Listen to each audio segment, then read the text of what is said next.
I suoi valori, i suoi ideali, la sua allegra disobbedienza hanno lasciato un segno importante nella sua terra, la Sicilia.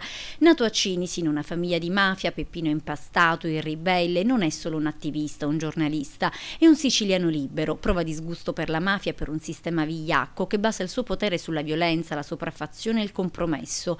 E quel disgusto Peppino l'ha urlato disprezzando un sistema malato di cui anche lui è figlio, ma di cui non sarebbe mai stato padre. Insomma, quello di Impastato è stato un vero e proprio esempio di forza e moralità che ha impresso una decisa sterzata al corso della vita di chi gli è sopravvissuto. E proprio su questa importante figura si è discusso ieri nel Palazzo Arcivescovile di Agrigento. Dopo la proiezione del celebre film I 100 passi si è lasciato spazio al confronto, al dialogo e alla riflessione su una figura che costituisce un vero e proprio esempio anche per chi ha la responsabilità di contribuire alla formazione delle coscienze. Qui ci sono tanti giovani che si preparano a diventare sacerdoti e devono sapere che nella nostra provincia, nella nostra regione, nella nostra provincia in modo particolare, purtroppo questo cancro ancora è presente e loro devono sapere prendere quelle decisioni, devono sapere specialmente formare le coscienze, ecco, a liberarci di questo cancro. Alla proiezione del film presente anche Giovanni Impastato, fratello di Peppino, il quale lo ricorda così. Peppino, era un giovane animato di quella grande voglia di libertà, di giustizia.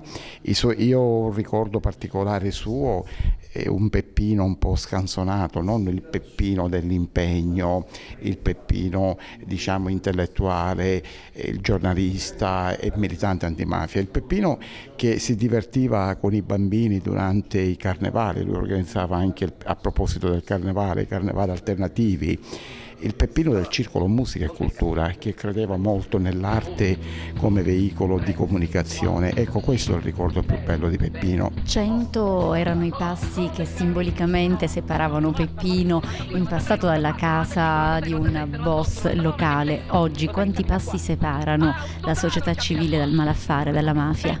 Quei 100 passi si sono accorciati tantissimo, perché oggi Casa Badalamenti, siamo stati noi ad aprirla dopo tanti anni, dopo che Badalamenti è scappato negli Stati Uniti, e questo significa che è una cosa molto bella. Con le chiavi della legalità, 2 anni fa, in occasione del 102esimo anniversario dell'assassinio di Peppino, noi siamo entrati dentro quella casa. E questo significa veramente un messaggio di fiducia, di speranza per le nuove generazioni. La mafia si può sconfiggere se si vuole, ecco, questo è il messaggio. E suscita ancora molta rabbia nei familiari di Peppino Impastato la decisione presa qualche anno fa da un sindaco leghista di togliere in una cittadina in provincia di Bergamo la targa a lui dedicata nella biblioteca comunale. È stato un fatto gravissimo. Io lo considero, non esagero se dico, un crimine, perché chi tenta di cancellare la memoria storica di questo nostro paese commette un crimine, e io sono perfettamente d'accordo.